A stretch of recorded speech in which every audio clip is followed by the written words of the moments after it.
how stacked this weekend is for wrestling shows, I figured I might as well do a preview and predictions video for all the major shows that are happening.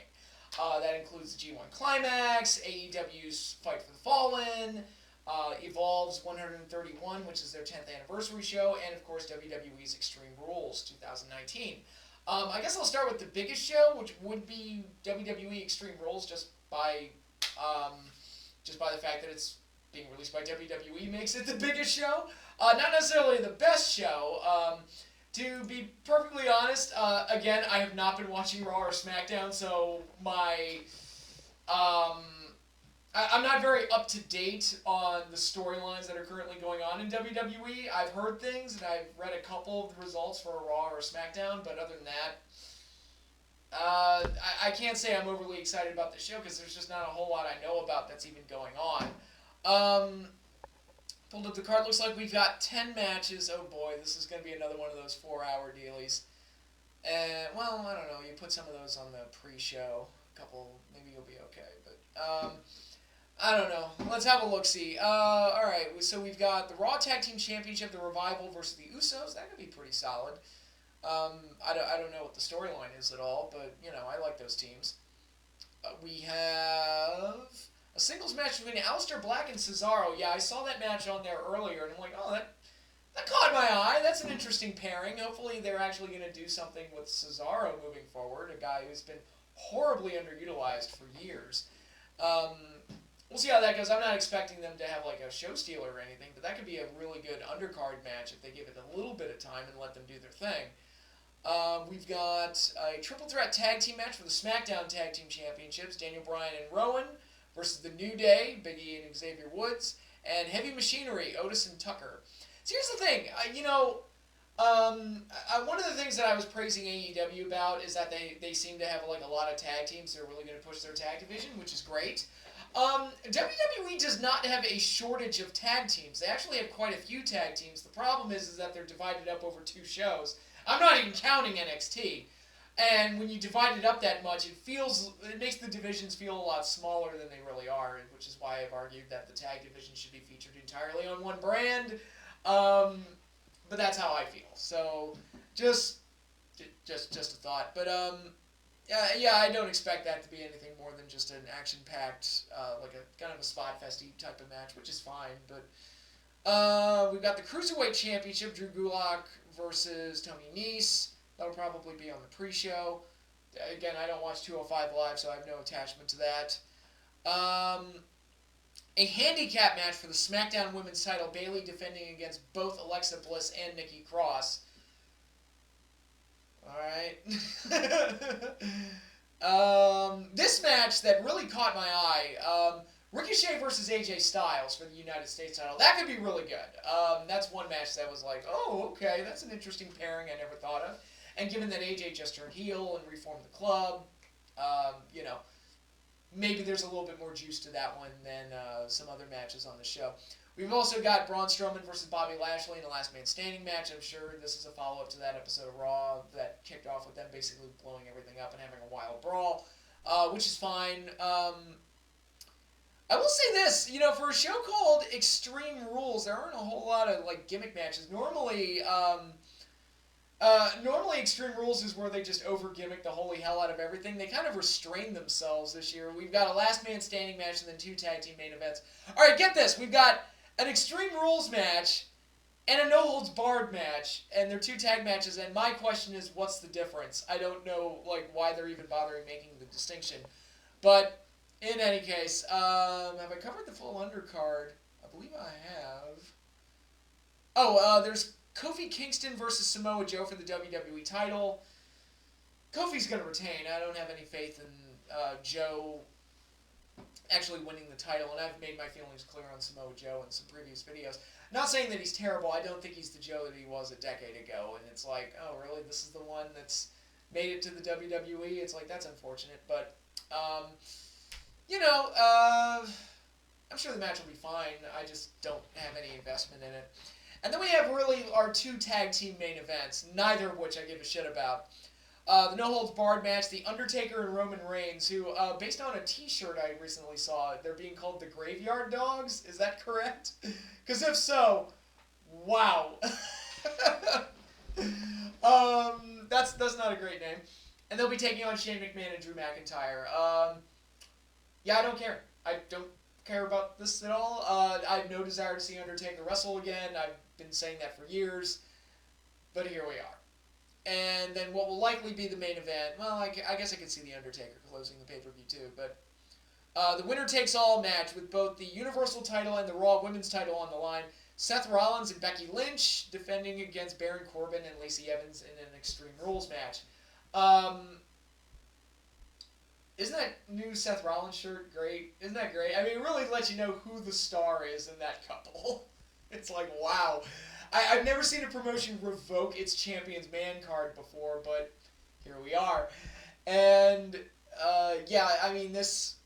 Look, I haven't even been watching the show, and I'm sick of Baron Corbin and Seth Rollins having matches, so what does that say?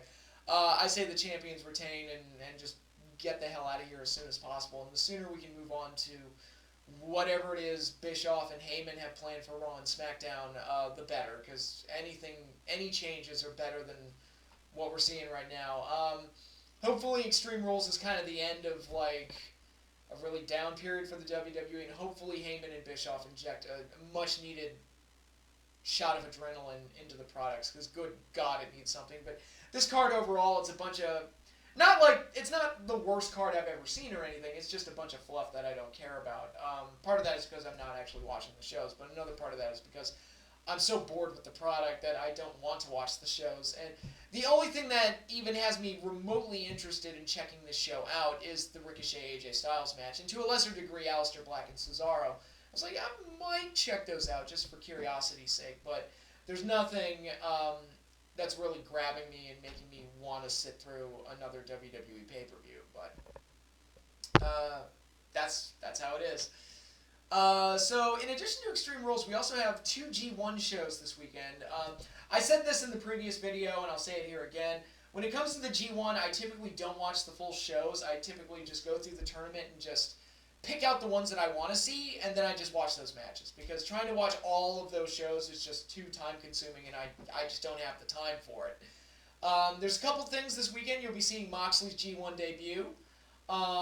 There's Okada versus Ospreay, which I really want to see that. And the big one is Ishii versus Jeff Cobb. So it's like, that's the one I really want to see this weekend. So there's a handful of really good tournament matches that I really, really want to see. There's also Tanahashi versus Kenta. And there's also Yano versus Naito, which I might watch because I love Yano. I think he's a hoot. But yeah, so some big tournament matches this weekend. I'm not going to watch, I'm telling you that right now, I'm not going to watch the full show. Both of them. But I am going to watch the tournament matches that I do care about and, just kind of keep myself up to date with the G1 as it progresses. But should be a nice handful of matches regardless. And then on Saturday night, we've got these 2 dueling shows. The Evolve 10th Anniversary Show 131, which will be airing on the WWE Network, right up against Fight for the Fallen. And it's like, you can't convince me that WWE didn't do that on purpose just to kind of piss both as like a reactionary, oh God, we've got to put them in their place, but also as kind of like a fuck you to them, pissing their pool a little bit. And, that's the type of stuff I expect to see when dueling companies kind of snipe back and forth at each other. But I've never watched an Evolve show ever, so this will be a first for me. I am going to watch it. I'm not going to watch it the night of, because I'm going to be watching Fight for the Fallen, for sure. But I've never watched an Evolve show before, and I'm looking over this card, and there's not a whole lot for me to get truly excited about, as I don't know who most of these people are. And even the 2, I guess you would call the 2 main event matches, don't necessarily grab me. But I've never watched an Evolve show before. Heard a lot about them, but I've never, and the results get posted everywhere, but I've never actually sat down and watched an Evolve show. So, alright, I'll check it out, see what's up, see if there's anything I like. Looking over the card, we've got Brandi Lauren versus Shotzi Blackheart. That's the women's match. I've seen Shotzi Blackheart before. I think she had a brief stint in TNA, 1 or 2 matches in TNA. I don't really know how to feel about that otherwise. Then we've got Eddie Kingston. He still gets work. Good for him. And Joe Gacy defending the Evolve Tag Team Championship against my boy Dante Fox, AR Fox, and Leon Ruff, with Aaliyah and the Skulk. I have no idea what any of that means. There's a Fatal 4-Way match. Kurt Stallion, I like that name. Sean Maluda, I know who that is. Stephen Wolf and Harlem Bravado. Again, I have no idea who any of these people are. Um, a singles match, a special challenge. What is that? Babatunde versus Colby Carino. Is he related to Steve Carino at all? Yeah. Okay. Yeah. Okay. Yeah, I remember him. Okay. Interesting. Very, very interesting. All right. Yeah, I remember his run in ROH. So, then we've got Anthony Henry versus Arturo Ruas in a grudge match. Again, I have no idea who these people are. JD Drake versus Austin Theory. I know Austin Theory. Winner takes all match for both the WWN Championship and the Evolve Championship. Um, I know of Austin Theory. I don't think I've ever seen a match of his, but I've definitely heard the name. It's a unification match, or, title for title match, so that's interesting. We've got Josh Biggs versus Anthony Green in a, the Future Is Now showcase match. I don't know who they are. Sorry. And then we've got, our two main event match, if you follow WWE, even a little bit, or NXT more specifically. You'll probably know these four names in the two bigger matches on the show. We got Drew Gulak versus Matt Riddle in a Catch Point reunion match. They were in the same stable together in Evolve, and now they're having a match against each other at the show for the 10th anniversary. I guess that's neat and everything, but again, I haven't followed Evolve, so I don't know much about their history with each other. Could be a solid match. I like Drew to a point, and I think Matt Riddle is money. I've said that before. So that could be an interesting match. We'll see how that goes. And then the main event for the NXT Championship, we've got Adam Cole Bebe defending against Akira Tozawa, which I believe is his first defense since winning the title. So that'll be fun to see. Again, this has no heat on it at all whatsoever, and I'm not super invested in Akira Tozawa, and there's no way in hell he's winning the belt. So not a whole lot of intrigue there, but it'll be cool to see Adam Cole, if nothing else. So yeah, looking over this card, there's a lot of unknowns here, at least from my point of view, because there's a lot of these guys I've never seen before. So I'll be getting some new experiences when I eventually watch this show sometime this weekend. So that'll be interesting. And then finally, we have AEW Fight for the Fallen. A show that, to be perfectly honest, it's very much like Fyter Fest. It feels like a B show that they're just kind of throwing out there to kind of build towards All Out and kind of work out any production kinks or any gaps that they could possibly make. They want to make sure they get themselves down for the big shows, and especially for when they get on TV later this fall. So to that end, I'm okay with it, but there's really only one match that I really care about, and it's actually the match I'm most excited for this weekend. But other than that, I think the show is... it's one of those cards that it is what it is, but it's not something that I'm super excited about. But with that said, let's go over the card. We have this women's tag match on the pre-show. Britt Baker and Riho versus a debuting Bea Priestley and Shoko Nakajima.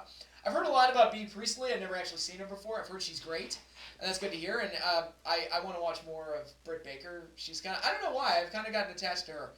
Maybe it's the brunette thing. I don't know. And Riho's pretty good too, so that might be a fine pre-show match. But I'm going to be keeping a close eye on Bea Priestley because I've heard a lot of good things about her. Then also on the pre-show we have Sunny Kiss, formerly Exolicious for you Lucha Underground fans, taking on Peter Avalon with Leva Bates. So more librarian stuff. Yes! Great. Wonderful. Good. And then also on the pre-show, they've got 3 pre-show matches. Damn. Jimmy Havoc, so it's a 6-man tag. Jimmy Havoc, Darby Allin, and Joey Janela taking on MJF, Sammy Guevara, and Shawn Spears. So once again, we've kind of got MJF crammed into this multi-man match. I wish they'd give him a singles match because it's like, dude, let that dude flourish as much as possible because he's just, I'm sure he'll steal the show, whatever he does, because he's awesome. But that could be fine. And again, it's a bunch of people that I'm still kind of getting used to. Shawn Spears, I believe this is his in-ring. No, he was in the Battle Royal at Double or Nothing, but it's, aside from the Battle Royal, it's his in-ring debut for AEW. So, okay. We shall see how all that goes. So that's the pre-show. And then on the main card, we've got a 3-way tag team match. to advance to All Out for an opportunity at a first-round bye in the World Tag Team Title Tournament. Again, I've kind of pointed out kind of the logistical flaw here, where it's like you have to win a match to get to a match to win a bye. So it's like, unless it's a one-night tournament, it kind of defeats the purpose of having a bye if you have to win 2 matches to get the bye. But we'll see how that all plays out. So it's the Dark Order, Evil Uno and Stu Grayson, formerly the Super Smash Brothers, making their debut against Angelico and Jack Evans, and my guys, Jungle Boy and Luchasaurus. So we finally had to see the Dark Order do something. They'd appeared at Double or Nothing and Fyter Fest, haven't really done anything, and some people were kind of losing their patience with them. It's like, all right, are they actually going to do anything, or what's the deal? So now we actually get to see them have a match. So, okay, we'll see how that goes. But, yeah, I like that they're showcasing a tag division. This is nice, because this isn't even the only tag match on the show. We also have SoCal Uncensored taking on the Lucha Brothers. This is, for SCU, it's Frankie Kazarian and Scorpio Sky taking on Lucha Brothers, Pentagon, and Phoenix. That should be a really good match, I would think. And we also have, we've got Brandy Rhodes versus Allie. I like Brandy as a valet, not so much as a wrestler. Maybe she's improved, I don't know, but we'll see how this match goes. Not really looking forward to Brandy Rhodes' in-ring debut, but hey. And then we've got like 2 kind of like tune-up matches. Adam Page versus Kip Sabian, which is really just a match to, like I said, a tune-up match for him to get kind of further promote him for his world title match at All Out. And we've got Kenny Omega versus Chima, I keep forgetting how to pronounce that. No way in hell Omega loses this match, and no way in hell Adam Page loses his match. They're both going to win because they're in the 2 main events at All Out. It's going to be Omega versus Moxley and Jericho versus Page to crown the first champion. So, not that, this is a bad thing. I don't mind having, like, in-between tune-up matches before the bigger show. That I'm completely fine with that. It's just that on this card, it's not the most interesting card in the world. It's like, oh, okay, yeah, I get it. I get it, but I'm not superly excited for it either. We're also going to be getting an appearance from Chris Jericho, which should be interesting. We'll see how that goes. No appearance from Moxley because he's going to be working the G1. So, if you wanted to see more Moxley on the show, you might be disappointed. But the real reason I want to watch this show is its main event. It better be the main event. I would think it would be the main event. The tag team main event of the Rhodes Brothers, Cody and Dustin, taking on the Young Bucks. By far the match I'm most excited for this weekend, mainly because of what happened at Double or Nothing, where Cody and Dustin had this amazing match with each other, which I've said so far 2019 match of the year, without question. All the emotional feels I felt during that match. And then you get that post-match where Cody pleaded with Dustin to be his tag team partner against the Bucks for this event. And I've been waiting for that match ever since then. And it's finally here. We got it. I waited 2 months for this damn match, which 2 months in today's wrestling scheme is an eternity. And now I finally get to see it. I would think it would be the main event of the show, because I'm looking at this card, and there's nothing else that fits the main event spot quite like this one. And I'm very interested in seeing it. I want to see what Cody and Dustin do as partners. I want to see how they intermingle with the Bucks and what they're able to do together. And if this is Dustin's kind of swan song, that would be great. I'd like for him to go out on a match with his younger brother. I don't know exactly what to expect out of this. That's the thing. But I'm very intrigued to see what happens and how everything goes. Maybe Dustin will turn heel on Cody, or as revenge for bloodying up and beating the shit out of him at Double or Nothing. Maybe Shawn Spears will get involved again and attack Cody. We'll see. We'll see how it all goes. But for right now, I'm just looking forward to a really, really good tag team main event. And I think this should be very good. And like I said, we're also going to be getting an appearance from Chris Jericho. That's going to carry a lot of intrigue. I'm sure he'll have some choice words for Hangman Page. And that's really it for Fight for the Fallen. Again, that's the show I'm going to be watching tomorrow night, for sure. And I am excited to see that tag team main event. Card as a whole, And that's really a lot of the shows this weekend, where G1 Climax, I'm going to whittle that down to the matches I actually want to see. Evolve, there's so many unknowns there, I can't say I'm excited for it. I'm just checking it out of morbid curiosity. Fight for the Fallen, I really just want to see the main event, and that's pretty much it. And Extreme Rules, I just straight up don't care, because I'm not following the product. And the only reason I'm even considering watching it is Ricochet and AJ. And if that's the case, I'll watch that match, then flip it off and go to bed. So But we'll see how it all goes. Again, if you're a wrestling fan, there's a lot of choices, a lot of options, a lot of things to watch this weekend. So it should be a lot of fun. And this is coming off the heels of last weekend where we had a really strong G1 kickoff show and a surprisingly awesome Slammiversary pay-per-view. That where the hell did that come from? Who knows? Which is why I'm kind of shitting on Extreme Rules, but it's hey, it might be awesome. Who knows? Slammiversary was great, but Impact typically brings it for Slammiversary. I don't know what it is, but that typically turns out to be a really good show for them. But in any case, that is all I have for you in this video. Thanks again, everybody, for watching, and thank you for continuing to support the channel. Be sure to like, subscribe, comment down below, leave your feedback, and follow me on Twitter. The link is in the description. But that's all I have for you now. Hopefully you all enjoy your wrestling weekend, which is surprisingly stacked. And I will be back sometime next week for a review of the shows that I watch. So that is all I have for you now. Thanks again for watching, and I'll see you all later.